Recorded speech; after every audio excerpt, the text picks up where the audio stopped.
Good afternoon. My name is Tom Ellis. I'm proud to be the current chapter president of the New England chapter of the Construction Management Association of America, and representing nearly 500 chapter members.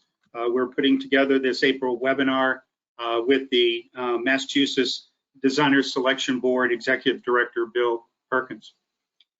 Before we get started, I would like to first of all thank our annual sponsors who support our chapter and the programs and scholarships that we issue each year to a number of students in the New England area.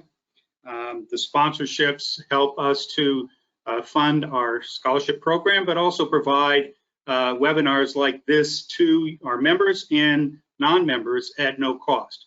We felt that this topic was important to open this up to the entire construction management industry, so we have done so without any charge. So we appreciate your participation and your interest in this topic. So we have a number of sponsors. I'd like to thank them individually quickly here. It's WSP, CBRE Erie, VHB, Whiting Turner, PMA Consultants, Caminiti Construction Management, Stantec, Kevel Enterprises, Gilbane, HNTB, STV, and our silver sponsors, Robinson Cole, City Point Partners, and our bronze sponsor, GPI. We have two new or upping corporate sponsors, Janey Construction Management and Jones Lang LaSalle. So we'd like to thank our sponsors for their contribution to our chapter and for making this webinar at no cost to our members and the industry participants. The second item I'd like to quickly discuss is if any of you participated in our awards ceremony last fall, you'll be aware that the chapter established the Mark Hasso Scholarship at Wentworth Institute of Technology. We're very pleased to report that we started off with a $25,000 match, and with the matching funds from Wentworth, that total endowment is now up to $130,000. The reason I bring this up at this time is that Wentworth has extended their matching program through the end of June. So if you were ever impacted by Mark Hasso, or were a participant a student at Wentworth, or just would like to support students in the construction management industry, we encourage you to check our website and to make a contribution to that endowment, which will be doubled by Wentworth. So we appreciate your participation in that if you have not done so already. We've had some very generous chapter members and firms that have contributed, and we want to thank them again for their participation in getting that endowment up to $130,000. That will hopefully enable us to, with Wentworth, to award a $6,000 scholarship on an annual basis. And as that endowment grows, that scholarship fund will grow as well. So I would like to introduce our program speaker today. As I mentioned, Bill Perkins is the Executive Director of the Designers Selection Board for the Commonwealth of Massachusetts. He became Executive Director in 2017. He's a professional engineer and graduated from Cornell University School of Engineering. He's spent 30 years in the industry and focused on real estate development and Energy Star clustered residential development. So he's spent a fair amount of time in the industry and understands the processes for both design, project management, and construction. So I've had the honor of working with him over the last 2 or 3 years in my capacity as a board member at CMAA on governmental affairs, and really appreciate from an industry member standpoint his focus on streamlining the operations at the Designer Selection Board to improve the customer service aspect of the Designer Selection Board, getting everything online so that it's easier for both design firms, project management firms, and CM firms to participate in selection that is under the purview of the Designer Selection Board. So that's one of the main objectives today, is to introduce the Autocene program, which DSB is using. So what I would like to do too is just mention to everyone, if you have questions, you can enter them via the chat feature on the go to webinar program. Those will be funneled to Bill. So if you have some during the presentation, please just go ahead and enter them as you have them, and Bill will sort through them as we go through. And then there will be a question and answer period at the end where we may decide to address many of them as we go forward. So without further ado, I'd like to introduce Bill Perkins. Take it away, Bill. Thank you, sir. Tom's built me up, so hopefully I can deliver for you guys. Tom's been a great resource for me, as Kathleen and Pam have also. So it's been a great relationship, and it's nice. I think I spoke to you maybe before we started this project, yes. Probably when I really didn't know what I was doing. So, we presented my friend here, Kirk, who is one of the founders of Autocene, which is the primary topic today, and I have become friends, and we may joke a little bit, but I'm very pleased to be working with them.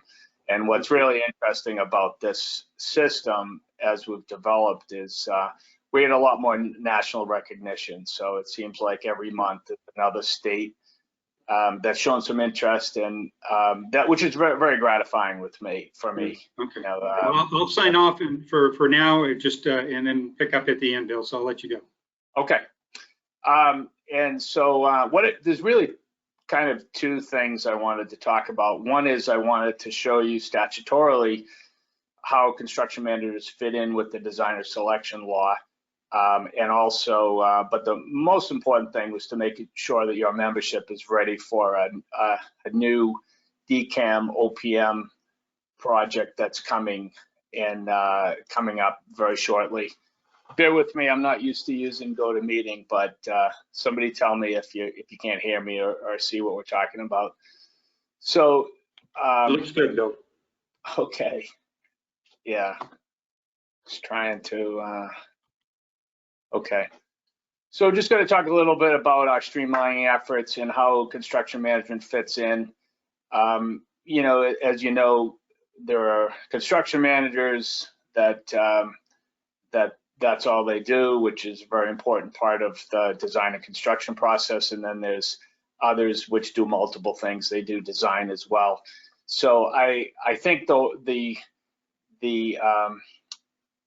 the public design community is pretty much up to speed. We've done dozens of these, and we've come a long way.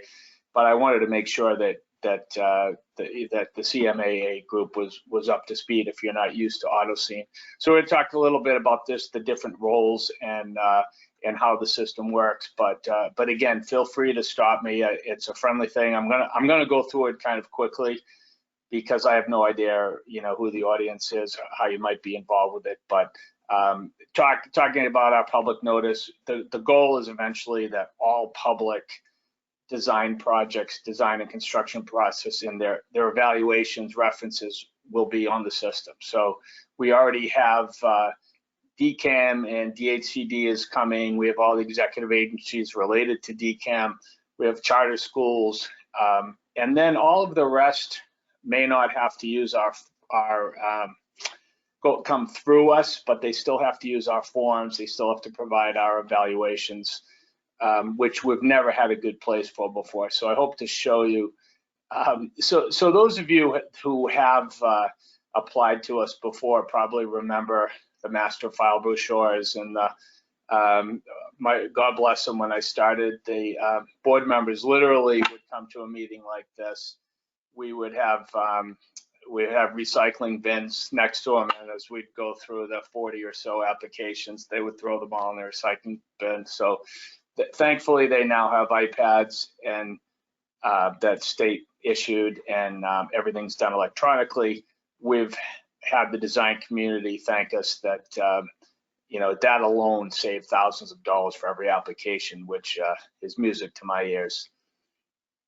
So the streamlining would also involve some updating of the thresholds to trigger designer selection. So we realized that when I started that just the whole trigger for starting this process hadn't been updated in 30 years. So there was the threshold, the most, Carol Gladstone at DCAMM, our sister agency, and I felt that we could get away with the legislature was tripling it, so it's now basically $30,000. So still not a huge number, but if you've, for those of you that do design, if you're doing a lot, you could do a lot of small projects, 5, 10, 15, 20 small projects for a municipality or agency, and you wouldn't have to go through this process. So we felt that was important. Everything's submitted electronically, the reviews electronically, agency comments are entered through the system.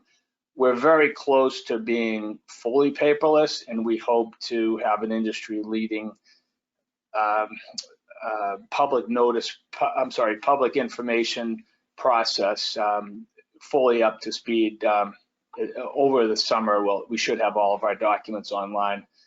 And I guess a reminder that this is a solution for all the other agencies in the state, and slowly we're getting to them and saying, look, you have to leave us evaluations, you have to use our forms, so consider using this platform instead of our old application forms.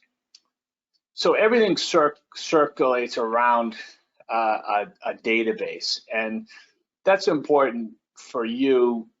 If again, I don't know exactly the audience. If what you do is construction management only, I think it's still important for you to be there. You can, a user, a municipality, a potential team partner can search for you by that category. The statute allows construction managers, it is one of the 6 categories who can actually do design services under the designer selection law. Talk about a little bit more about that.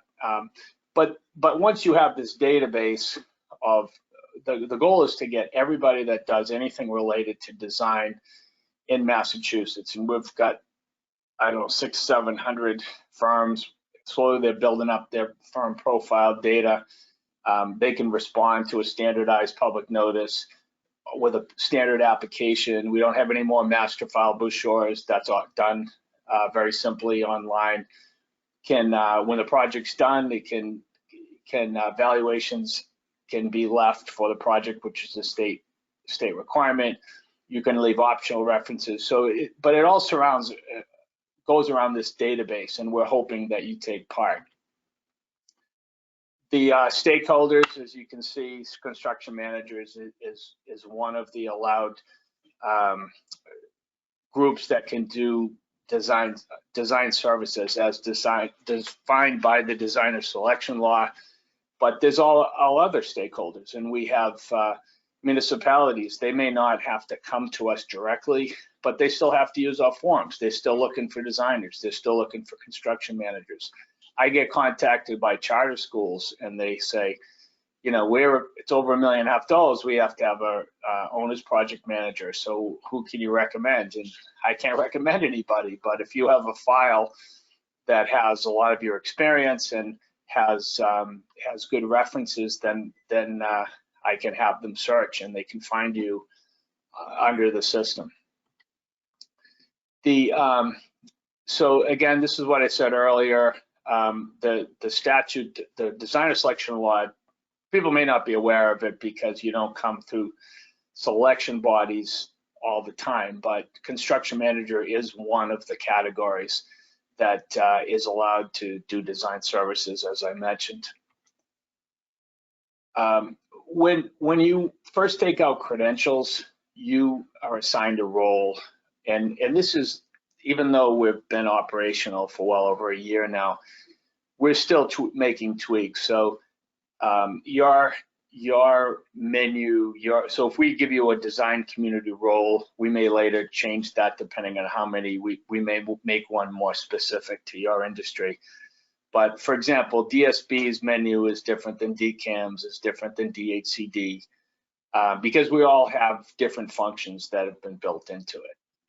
I can't set up a firm, I can't do firm-related things, I can't put a disclosure in, but you also can't put public notices in. So one of the really powerful things about Autocene is that we have these unlimited number of roles that And when you log in, it knows. So when you take out credentials, you'll be assigned a role. When you're asked to set up your company, we only ask you the minimum that's required by statute. So Tom was really helpful to me, because one of the things I want to add here, which would probably be in this area, is I would like to build SF330 classifications into the system, so that right now we can filter by diversity class, skill set, that sort of thing. But I really would like to be able to further filter under what services offered. But the basic information about the firm, the statute requires 5 years of public work.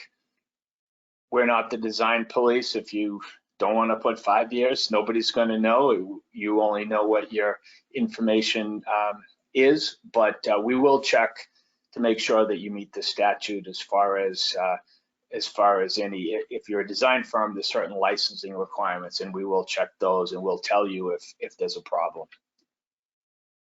Any of your diversity characteristics we can have an unlimited number of different categories. These are the ones that we got from the Supplier Diversity Office. Kirk has since added, we worked with Kirk and Autocene to add a direct link to the Supplier Diversity Office. So you no longer have to file any certification letters with your application. So it's, if you find a firm that you want to team up with, or if you're a diverse firm, your certification will be updated, so you don't have to do that anymore. Evaluations are required for every state project, building project within 70 days of completion, or the state can withhold funding, and that applies for cities and towns as well as state agencies. I believe the only one that's exempt is MBTA, but they also have their own evaluation system. The statute says that DCAMM and DSB will come up with a standard format. So we've done that. We updated the old evaluation system. We still collect those. We still get agencies mailing them to us, which we would like to get them into the new system. But anyway, it's a very simple process to leave evaluations. And what happens is when they leave an evaluation, a designer or someone being evaluated is notified, and they have 30 days to enter comments into the system, which becomes part of the permanent record. I thought it was interesting. Tom and I and Pam didn't really have a chance to talk about this, but on the one hand, the statute doesn't require construction managers to be evaluated under the designer selection law. But on the other hand, elsewhere in the state code, your part of your job, if you're acting as an owner's project manager, would be to leave evaluations of the designer. So the designer kind of gets hit both ways.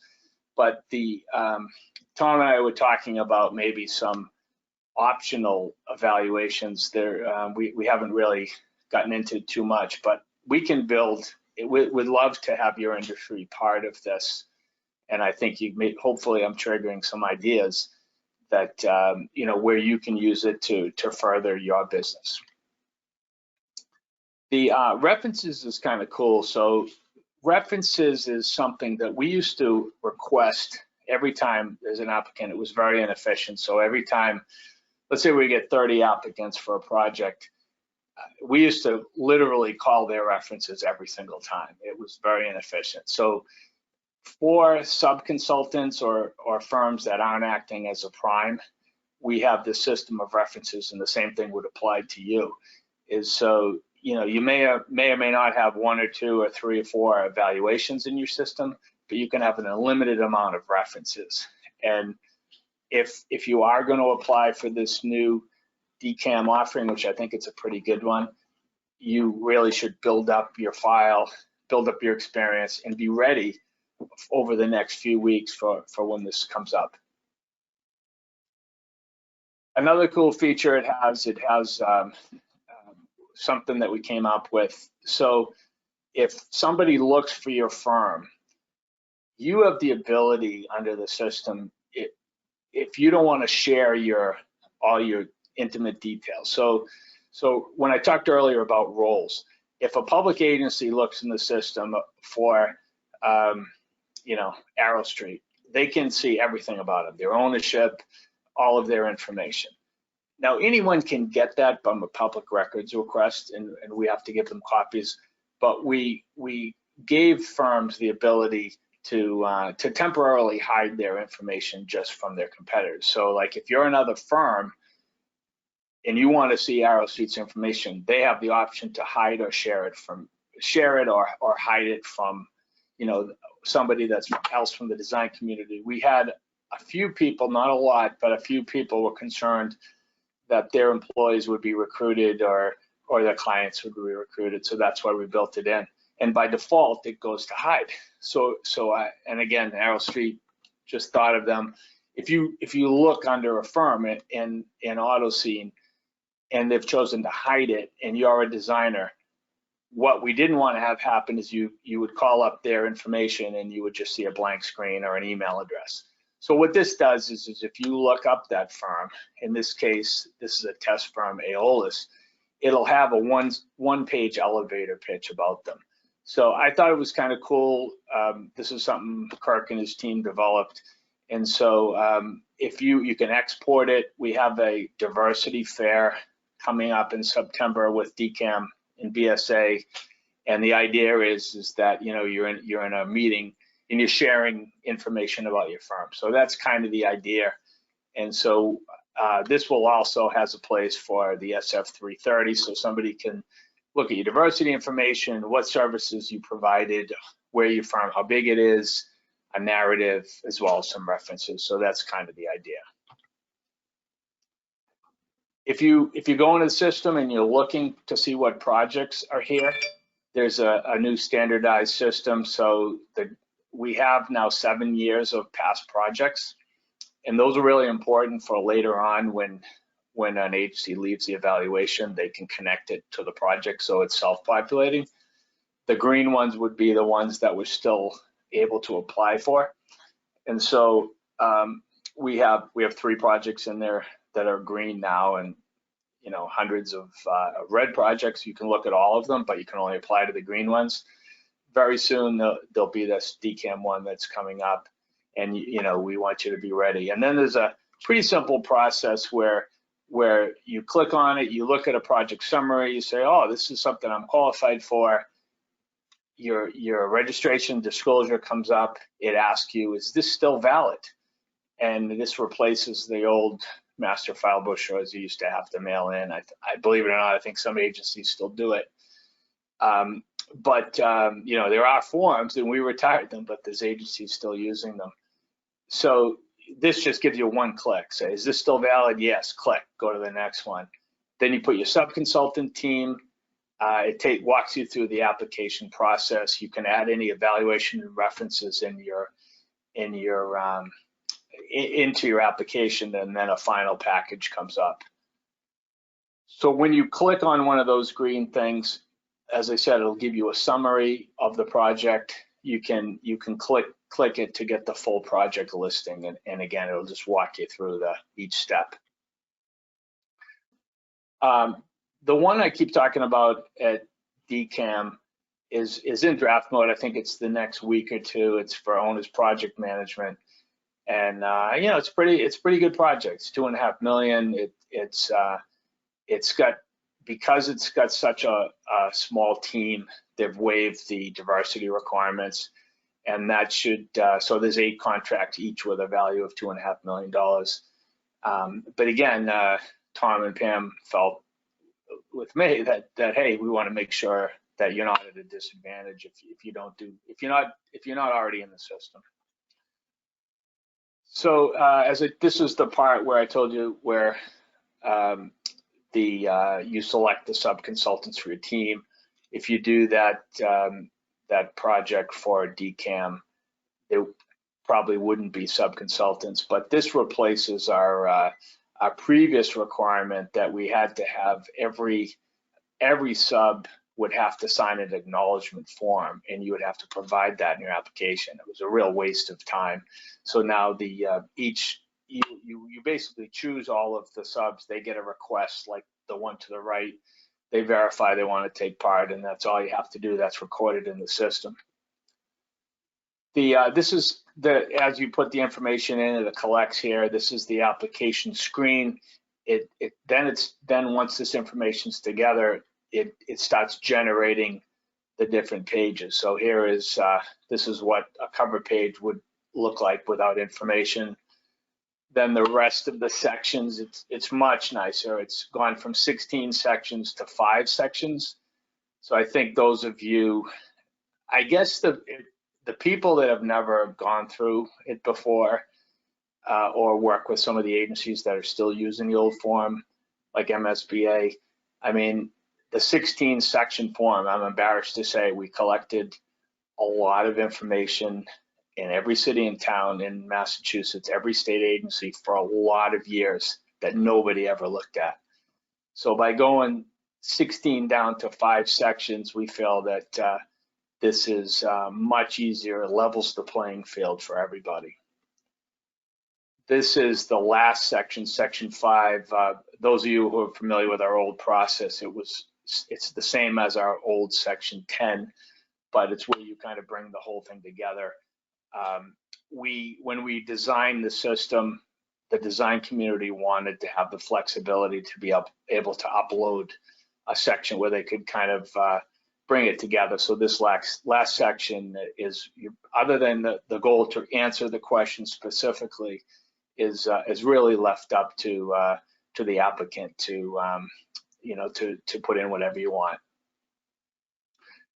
People might not realize this, but again, I don't know if any of you are familiar with our application process, but the agency involved, whether it's DCAMM, DHCD, charter schools, they're considered a non-voting member of the under the statute, so that their role is very important. They're equal to a member, but they're non-voting. So we solicit their applications, comments on the application, and this is provided to the board members.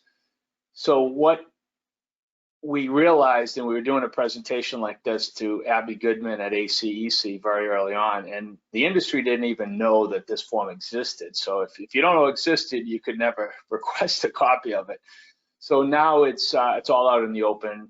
Each design team gets comments on, and this is available within Autocene after the board. So you know what the agency has told the designer selection board about you, not only the public comments they made, but the written comments that they use to help develop their rankings. That's about it. That's a pretty quick run through, but I wanted to I'll provide this to Pam and Tom, and I'm happy to take any questions that you might have. I can only figure out how to get back, Tom, to the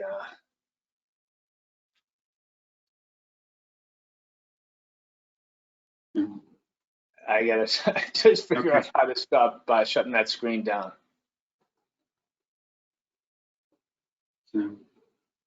Kirk, did you want to add anything? Can't hear you. No, Bill, there we go. No, as always, you've done a really good job. And one thing that Bill does, and I think he stresses this with everybody, is that he really tries to solicit input from all the different stakeholders. So, and it's really helped us make the system so much better. Right. And so if there are any ideas as you go on and register, if you see some things that you've got questions about, don't hesitate to reach out. We've got a dedicated resource for this that is helping Bill and his team as well from a technical standpoint. Yeah, thanks, Greg. To add to that, I would even say we would be nowhere without the design community and your group and Tom. And, we may have had hundreds of people weigh in, maybe 20 of them to a very large extent. But, I could spend countless hours developing a system, and one of you might look at it and say, no, you don't want to do that. That's stupid. And I would say, yeah, you're right. I wish I had asked you earlier. So yeah, we want to be very responsive, and again, in addition to getting you ready for this offering, I really would like to find a way, Tom, to have you guys be a very important part of Autocene. What? Right. I think there's some opportunities you mentioned about the evaluations. You know, the statutory requirements of an OPM is to be sure that the appropriate evaluations are being done, and even, to be honest with you, OPM firms should have evaluations. And the question is, you know, how those actually get done, or do they get done? You know, there's two levels of evaluations for designers to be sure those get done, they get posted.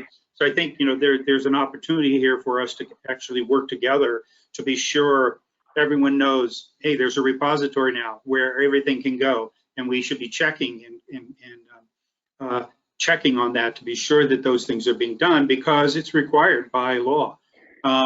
There was a question that was brought up here, Bill, about the reviews. You know, if there's, could you talk a little bit about the process if somebody posts a review for a firm and the firm would like to refute it or address those issues?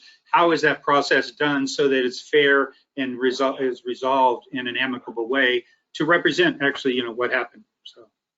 Yeah, and if I could figure out, Tom, how to do it, I would take you to the system live. But yeah, it's a good question. So as I mentioned before, and there's a memo on this in Autocene under the Q&A tab, evaluations are statutory. So that's something we take very seriously. There's a 30-day process where a firm is allowed to respond, right? And then that becomes part of the permanent record. I'm very close to Liz Minnis at DCAMM, and what we agreed on is that there really shouldn't be that much of a surprise, right? There should be some back and forth track record, and what DCAMM's gonna do is they're gonna tell people ahead of time that, look, this is what I'm thinking for your ranking, so that there's not a big fight about it. Right. And if there's any negotiation back and forth or trying to convince somebody, that it's done before the evaluation's entered, right? It can be entered as a draft. It can be circulated as a draft, say, hey, this is what I'm thinking. But before you click live and start that 30-day clock, it might be better, you know, because you may be missing something, right? They may say, wait a minute, I have 5 emails I sent to your person asking if there's anything else I could do, and I never got a response. So that's the way to handle it anyway. Right. But there is a statutory. So once it starts, there's a statutory 30-day response, and then that becomes part of the permanent record. We copied that under the references. The same thing. All parties are notified automatically. Probably the biggest difference references. It's a shorter form.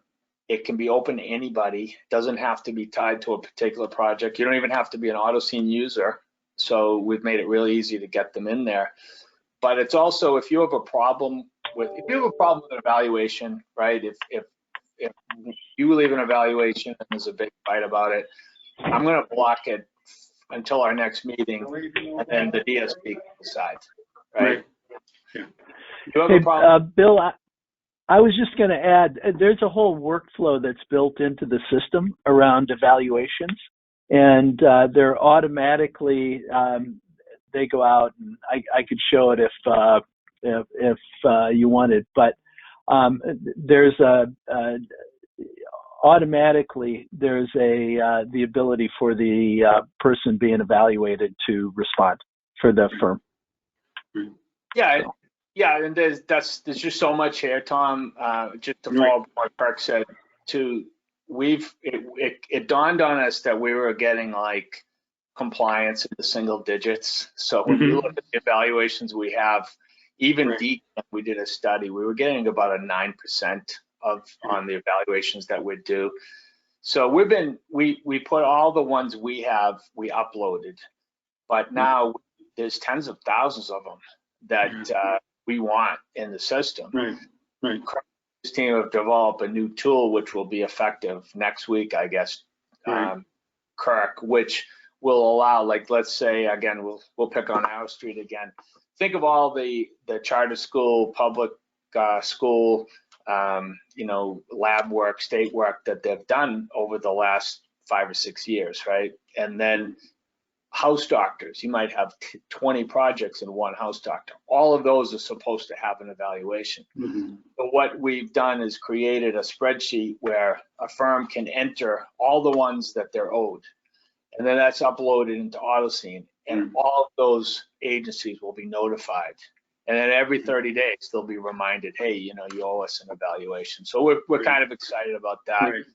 The only other thing I wanted to say is references are a little different in that it's shorter, but that if somebody leaves a reference that you don't like, it's a volunteer system, just tell me, I'll take it down.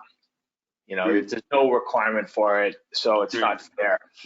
You know, if by chance, hopefully you vetted them, you know they're going to leave a good reference, but it's, and you know, I would get them to say something. Like sometimes we get them and say, 444, great job. I mean, that doesn't really help anybody. You know, Right. we've allowed the people to leave. You know, if it's somebody from UMass Lowell and they say, hey, I love these guys, they did all these great things. I mean, that means a lot when somebody's searching for you. Right. Again, there's never been a great place to put evaluations. There's never Right. been a great place to put references, and we want you to be part of it. Right. I think this is fantastic, especially tracking those that need to be there, and whether you actually, you know, one future step would be to require municipalities that are not going through the designer selection board per se to make their selection, but to enter the information, whether it starts with just notifying the solicitations out there, it starts raising the flag for, well, there will be a designer selection that needs to get issued to the central register. You know, that whole process could be recorded so that then at the end of the day, you're getting those evaluations from that project, even though it officially it never came through the designer selection board. Well, so but that's the point. So we, just what Tom's referring to is so certain projects come directly to us. So that would be DCAMM, all executive agencies, all the charter schools. And then there's other agencies which we give waivers to, conditional waivers. And that would be like, they should be coming to us but the statute gives them the right to have their own system, which the DSB verifies. That would be like Massport, the Convention Center Authority, DHCD, and others. And then the third class is the rest of the state agencies and all the municipalities. But to your point, Tom, all of those, even if they don't come directly to us, are required to leave evaluations. And so we're gonna try to get them. We're gonna try to get half of them, but it's a whole process of training them how to do it. It's on top of them. Yeah, I think that's one area where the CMAA could help participate with the BSA and with the construction management, AGC, and other building organizations to really just kind of work together, because it's in everyone's interest to know, you know, the job that you're doing, and to be held accountable, especially because of all the public funds that are involved in the procurement and construction. So. And I was just going to add that, you know, we've done a lot to automate it, so it's not a painful process for somebody either to fill out a reference or to fill out an evaluation. It's all pretty straightforward stuff. Right. So, well, this is great. So, one last question, or one other question here was, you mentioned DCAMM will use Autocene for forthcoming OPM solicitation. Do you envision municipalities will use Autocene to solicit OPMs? So, from Paul Queenie. So I think it's a good question, Paul. As you can see, you know, at this point in my career, Tom, as you pointed out, I was a real estate developer and engineer for a lot of years, and they recruited me to try to make a difference. And I'm trying to do that, and I think we've had a good few years. And you are. I want to make it work for as many agencies as possible, right? So big coup for us is we got DHCD and their 240 housing authorities are a full partner now. They're working with Autocene on some unique tweaks for them, but you know, the 90% of it is all shared information, right? All the things we talked about. Everyone has to use our form. Everyone has to use our evaluation system. But then they have their own processes, and we'd like to see the same thing happen with the municipalities. MBTA I've spoken to, and Mass School Building Authority, all of these really, and it's just going to take time. Yes. You know, my hope is that with the municipalities, once we, and I did speak to Mass Facilities a couple of weeks ago, once we get them in the evaluation process, we get them registered, then we can say, hey, you know, why don't you list your projects here? And so we'll never replace the statutory requirement for a central register of the newspapers. Right. Newspapers is, you know, something that they want to keep supporting. But you know, you get notified ahead of the central register if you're an Autocene. You get noticed beforehand because it takes a week central register public. I think the main thing that I would see, especially with municipalities, you're dealing with a lot of volunteer organizations, you know, the people who may not be doing construction design every day, and to help them get the right information so that they can make the right decisions for their projects. And by simplifying it, I think is good. Especially the good thing I really think that has helped a lot of the K-12 OPMs is the consistency of the information that's being asked for, because then it's easier to respond when you know pretty much the boilerplate information that's going to be required, your experience in your firm experience and whatnot, but then you can focus on what makes your firm more unique, or unique to this solution. So you can focus on talking to the issues that are important to this specific client and their project, instead of spending a lot of time just trying to get the basic information there, and allows you to focus better. So I think that would help communities make better decisions on their behalf, and have, get the right firms at least in there for the interviews, based upon the information that's being provided. Yeah, absolutely. You can look up geographically, you could look up demographics, you can look at everyone's experience. Right. And again, you can hide share from your competitors, but you can't do that for public agencies. So the agencies will be able to see all of those items. And That's good. So let's see if there's any other. I think that was the last question that I've seen. I don't know if anybody has any last minute questions here. What I can tell you is we will be posting this webinar on our website. And so if anybody would like to share it with somebody else in your organization, please let them know that it will be there. We will definitely let our members know that it's there, especially in lieu of or in light of the upcoming DCAMM solicitation. So I don't know if there's, I don't know if Bill or Kirk, you have any parting. Okay, here we have one last question from Jay Moskowitz. Regarding the House Doctor OPM contract that is upcoming, can you clarify the changes to the diversity requirements? So I think you addressed that. Maybe you could clarify that. You know, it's an ongoing thing, right? So like overall for years, let's focus on DCAMM for the moment. They've far exceeded their overall diversity requirements, right? So when it was a blended MBE and WBE, they doubled it, right, from what the goals were.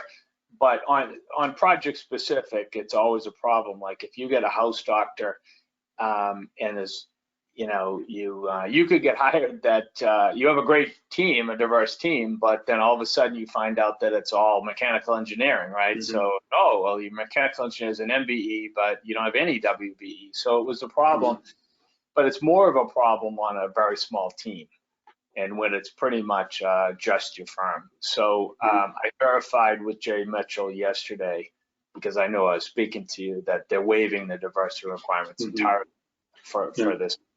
We have another one that's out there, is mechanical and commissioning. That's still live, and a lot of people are saying, wait a minute, it's the same problem. You've got a mechanical and electrical. How are you going to meet your WB, MBE requirements? So I think they're looking into waiving it for that as well. Right. I think there's opportunities when a firm is outsourcing services to meet the requirements of the solicitation, that they're looking for just the, interest in including, diverse firms on your team when you're outsourcing in these types of small program. So if you are, let's say, a firm that has to do a cost estimate during the process, maybe you do outsource it to or consider an MBE, WBE firm for those services when they are outsourced. So I think that to me is the way I've interpreted If you've the got new a intent. team member, it's a lot easier to do that. Right. Right. But it'll still have language that encourages you to have a diverse firm, and you know, the other thing that might give you an advantage. It used to be when I first was here that it was kind of a rigid, this somebody's resume is missing, or kind of focusing on procedural type of things to throw out people. We've really focused on more on design excellence now, project excellence. So, but one of the things that may still be there, even though we don't have diversity requirements, we have a new diversity statement, and the idea is what are you doing for diversity within your organizations? So it might be that, and by the way, I'm available anytime. I'll even do one-on-ones for firms, hopefully 2 or 3 firms, but I'll do that, whatever's necessary to get members up to speed. But so we do have this diversity requirement for design projects. I don't know if it's carry over to this. We're still talking about it, but because even though the diversity requirements are raised, you may have staff that would meet the definition of diverse groups, or you may have another firm you want to bring along. You may want to say, look, even though I'm doing it all, I'm going to bring in this firm to help them, and that would be part of the diversity statement. That would say, Joe's, construction management group is up and coming, but they don't quite have this experience, so I'm going to include them in my team. Yeah, and it's kind of a mentor-protege relationship. Some organizations. That's kind of when we first came, it was more like, oh, these people have never worked before. How's that going to work? But now it's like, oh, these people have never worked before. Good for them. They're helping people in the business. Right. So, but again, if you want to have one-on-one, 3-on-1 training session, kind of the idea, Tom, as you and I shared, is let's say there's 6, 7, 8, 900 firms that want to do public work to some level, 1,000 firms. We have most of the design ones now, right? And so it's worth my time to do more of these sessions to improve the quality of the applications. Yeah. Well, we could talk a little bit about what might be appropriate if once the solicitation comes out, your ability to work with those firms that have some questions about getting their information in properly, not, and so that's why you're only going to have 3 weeks or a month, so I'd appreciate it if you did it sooner rather than later. Well, that was your intent, of to get this done before that solicitation comes out. So we would encourage our members who are considering getting into Autocene that they might respond to that, to start that process as soon as possible, so that you can get most of your information at least in and started, and you understand how to navigate Autocene before the solicitation comes out. So.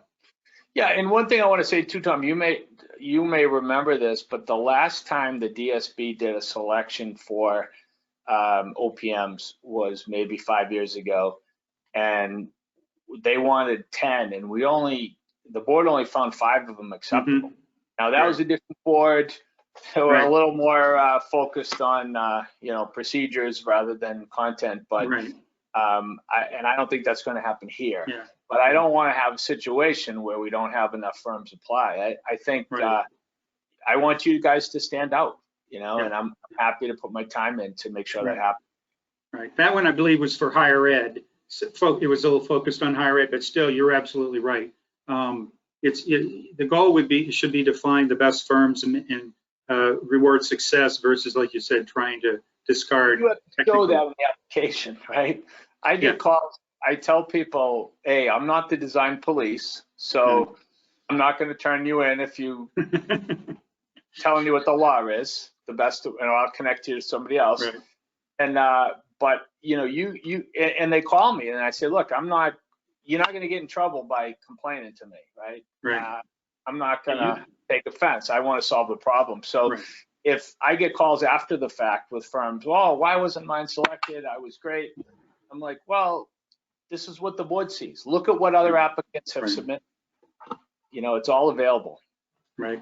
No, I had, let's see if there's anyway here. So yeah, I think last question, call for questions went out by Austin.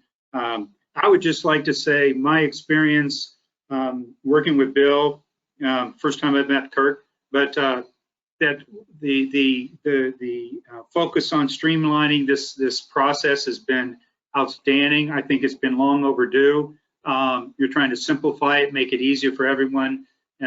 Very transparent in terms of the process. Like you said, why this? Well, this is the evaluation. This is what you're seeing. And so it's very important to do that. So we'll continue to work the CMAA New England chapter with the Designer Selection Board to assist where we can and work with both the BSA and AGC and other organizations that are subject to the qualifications-based selection under the legislation, so that we can help make it better and work for everyone. So unless there are any other last-minute questions here, again, I would just like to thank Bill and Kirk for their participation, for Bill reaching out to our organization proactively to solicit this proposal, this presentations to our members, so that we can all participate and do a better job and work together. So, and that's what CMAA New England's about, and we appreciate your participation, your interest in doing that, and we'll continue the conversations and discussions as we go into Autocene DSB V2 or V3 or whatever that is as we move forward. But all right, I want to get some calls from your members. All right, we expect to see you have a good showing on this new offering. So definitely. All right. So anyway, but if there are no further questions, Bill, Kirk, again, thank you very much. Thank you to our chapter corporate sponsors, because again, without them, we wouldn't be providing this to our members and industry participants at no cost. We appreciate that. And again, go to our website. We've got a lot of activities going on. We've got our fall project awards ceremony coming up in September, and our golf outing, which supports our foundations. So, we'd love to have more corporate sponsors that are in the industry.